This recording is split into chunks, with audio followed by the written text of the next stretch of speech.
What's up, y'all, and welcome back to my channel. Diving into a topic today that is real as it can get. Today we're talking about accountability and how it can be a challenge for some of us, regardless of gender. Now, there's a therapist out there and she's being real about something that she's noticed. Let's break it down. Is the sheep preaching hate when he says, I'm not gonna let the wolf eat me anymore? If the wolf comes in here, next time he comes in here, I'll do whatever I have to do to keep him off my back. Is the sheep violent or is the wolf the violent one? He wasn't teaching hate, he was teaching common sense. You know, somebody's knocking you over the head, stop them. Do whatever you have to do to stop them. You know, the ones that were knocking him over the head were afraid of the fact that he might swing back. So they said, no, he's teaching hate, he's violent. So I was talking to a male friend of mine the other day, and he told me that women don't apologize and women can't be held accountable. And I began to really think deeply about this idea. And one of the things that came across my mind is, in the last 9 months or so of me being in my private practice, I have myself experienced many women, whether they came in as a couple or they came by themselves, they very abruptly discontinued their therapy. And I started to reflect and really think, what was going on here? And I noticed that after I had to confront them about something, I had to bring to their attention something they were doing that wasn't contributing to the health of the relationship, they became very defensive and very, just very harsh, and they stopped coming. And even though the husband would continue to come, he made it very clear that, she won't apologize. She thinks you're wrong. She thinks you're taking my side. And I began to really reflect, like, oh my gosh, is it true that women don't apologize? Is it that women struggle with being held accountable? I'd love your thoughts on this. Me personally, I think it has to do with a person's level of emotional maturity. What do you think? Accountability, y'all. It's a tough pill to swallow. It's not about being a man or a woman. It's about being human. Now, we all mess up sometimes and we all make mistakes. Now, owning up to those mistakes and admitting when we're wrong, now that's when the growth happens. And according to this therapist, that doesn't happen very often for these modern women. Therapy, it should be a safe space. It's where you face your faults, confront your fears, and sometimes that means you gotta admit when you're wrong. Now, that ain't easy. It takes courage. Now, this therapist, she noticed something very interesting about women. Now, it's not about pointing fingers, whether who did this or who did that, or who's doing this more or who's doing that more. It's about confronting what the problem truly is and where it lies. It's about looking in the mirror and saying that I got to change and I got to do better. Here's the thing, fam. It ain't a weakness. It's a strength. It's a sign of maturity and self-awareness and emotional maturity. When you can say that I messed up and I'm going to make it right, that's when you grow. That's when you heal.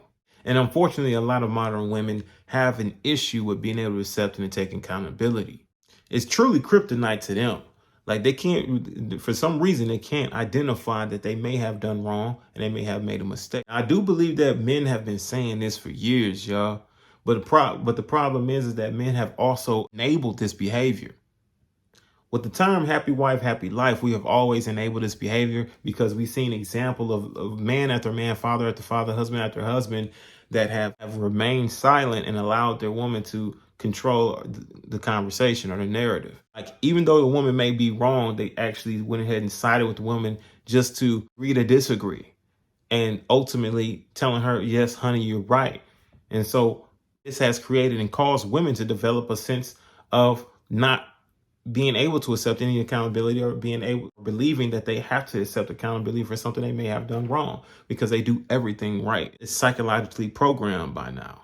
Definitely can agree with this therapist 100%, especially if they're a more attractive woman. Like I said in previous videos before, they typically don't have to work on their personal skills. They typically don't have to work on skills within a relationship to be able to make one last. They typically don't have to work on any sort of personality traits or anything like that because they don't believe that that's something important. Only thing that's really important to them is their looks. So you typically would have issues with women who are more attractive.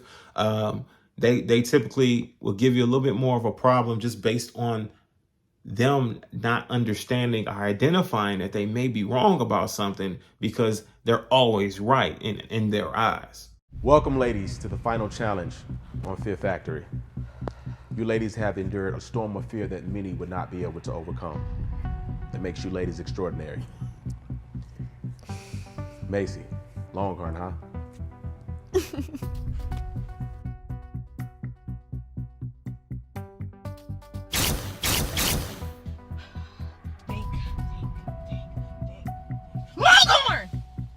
Longhorn! I mean, picking somewhere to eat in that amount of time, it's unheard of. Laura, way to go. You didn't go through the phone.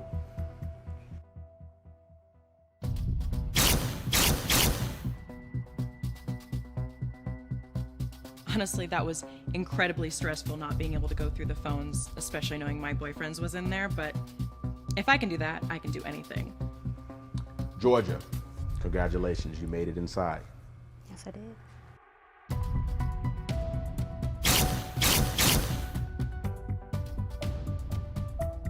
I mean, that challenge, it was a challenge, but it wasn't really a challenge. You know, I'm used to that.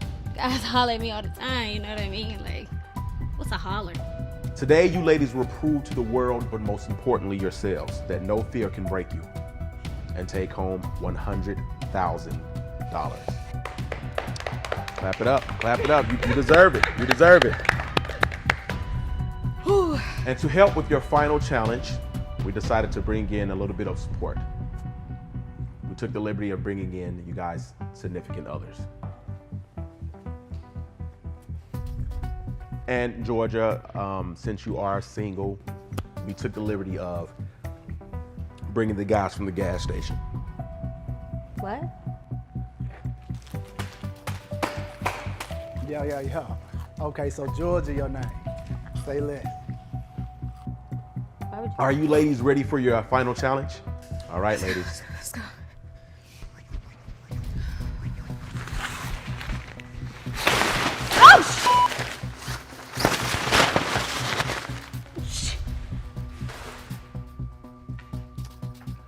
That's right, ladies.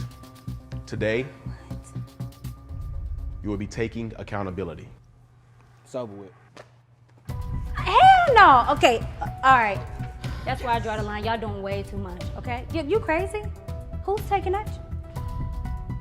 I'ma head out, okay? Good luck, ladies. I ain't. Okay, well, hold on real quick, though, sweetheart. I got you some of these. Look, I just want to let you know you're very beautiful. this shit's good. Look, On God. 110 calories. And then there were two. Ladies, today's challenge, you will walk up to the table and take accountability. There's no time limit. The first person to do it takes home $100,000. Are you ladies ready? It's on you.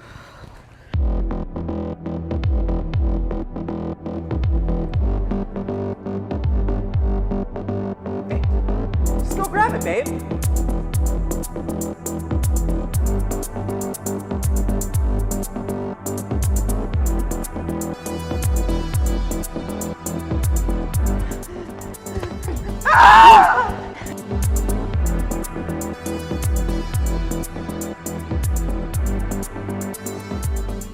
Ladies, there's no trick to it. There's no strategy. It's literally right there. That was just the execs. They've raised the amount to $200,000.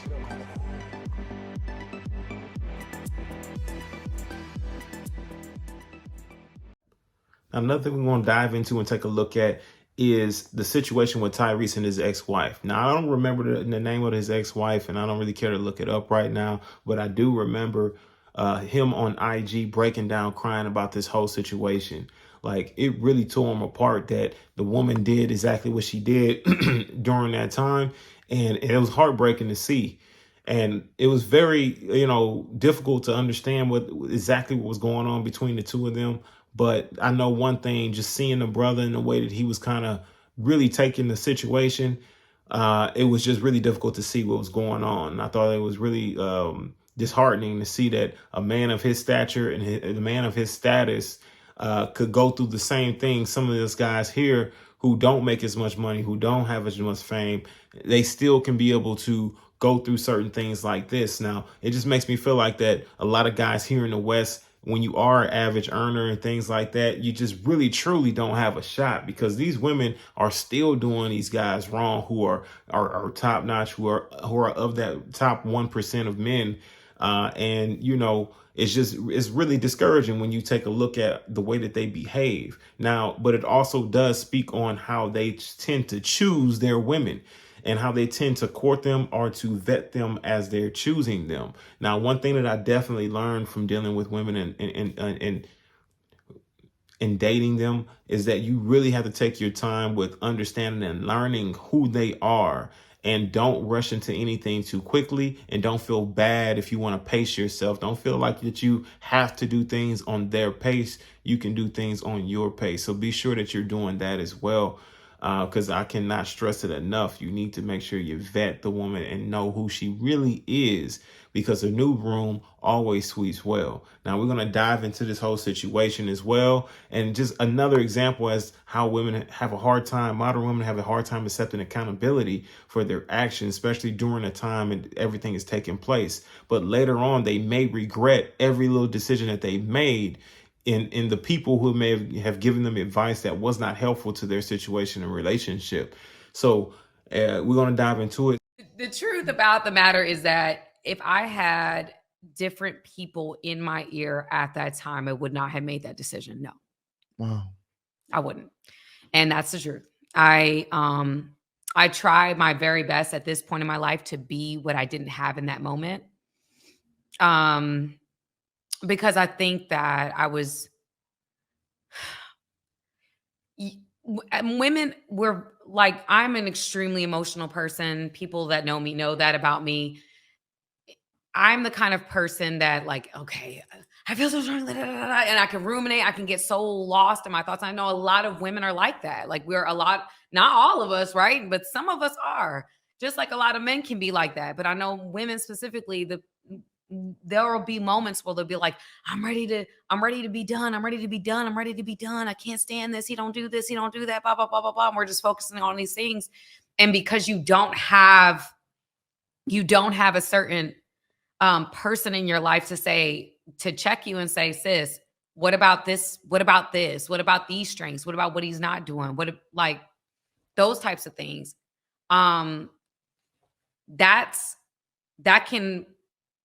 That can get you thinking about the positive aspects of this person that you may not be thinking about when you're upset. You're only thinking about what you're mad about.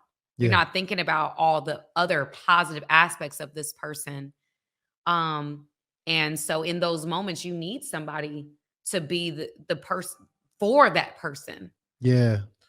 In those moments. As you can see, she totally regrets the decision that she made during that time. And yeah, he's currently in a happy relationship with another young lady. And I see him on IG.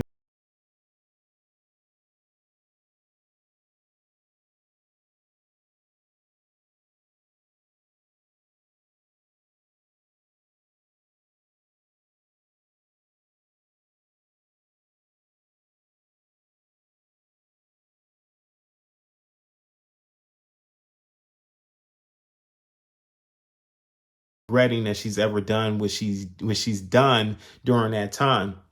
Now, it goes without being said. Yeah, you're gonna regret it. You're gonna regret the decisions that you made. And women who make poor decisions based on emotional immaturity, they tend to always Going to respond to this video of my ex that's now gone viral. Look, man, I was not going to respond to this video of my ex that's now gone viral. She is loving it. Congratulations, you went viral again over something else that you said, because you're trying to build up your YouTube page and get your followers up. Listen, man, listen.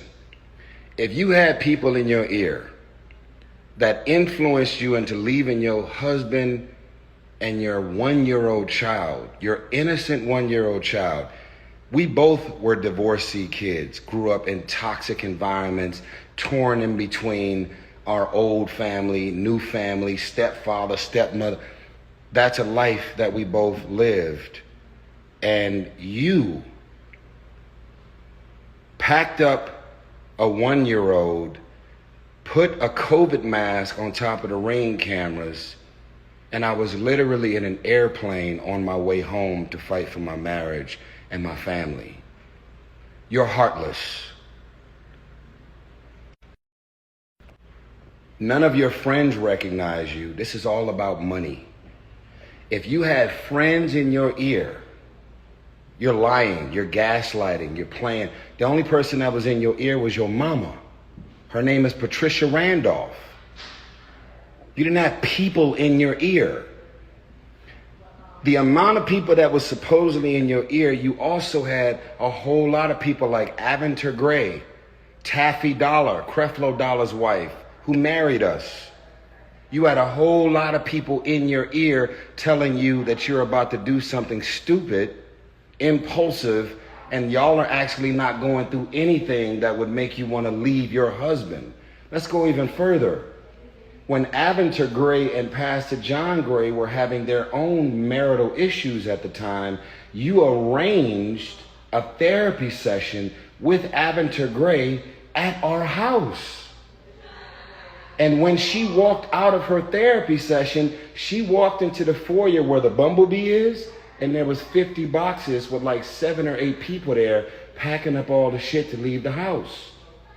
And I was in an airplane on my way home to try and fight and save our marriage. So if you had people in your ear at the time, they must be still in your ear, because you're still trying to get $20,000 a month for a 5-year-old. You make $160,000 a year on your own. This is all a game. You're clout chasing. It really is. And if you take a look at some of the things and situations where you had to part ways or where you separated, it's always off of something that was not the most important thing, that it was probably a hill that was not worth dying on, and that you'd have to look at it for a minute and you didn't take the time to sit back and consider what was going on. Now, when it comes to people who have a hard time to accept accountability, they tend at that moment, they tend to tell half truths, meaning they'll tell their side of the story and tell what they believe that their support system would want to hear, and they would leave out facts of what actually truly happened and why they may have caused the person to react in the way that they did. So the situation is, and the thing to take away from this and to learn is that you have to consider every move that you're making before you actually make a solid move. You can't just make it based on your emotions, on how you feel. You got to go based on what the situation calls for. And you're going to be with your significant other, or you're going to be with your partner, and you're not going to like them every time. You're not going to like them every day. Some days you're going to hate them. Some days you're not going to enjoy anything. And another day you're going to be totally in love with them. But it's not about whether you're happy or not. It's about you being an adult and you forming a bond and a relationship with another man or another woman, and in your relationship, and you guys continue to work on the problems so you can build and grow as a unit, as a family. I truly do notice, y'all, is that, the ones who are resilient and really want to work on their marriage and really work on a relationship, they tend to always be together and be happy at the end of the day, and they live a long life, a fulfilled life, and they have a happy marriage to be able to testify to. If you enjoyed today's video, please hit that like button. Show me some love. Also, if you got any opinions or thoughts on the topic of conversation, please leave it in the comment section below. Subscribe and click that notification bell. I'm out. I'll see you in the next one. Shalom.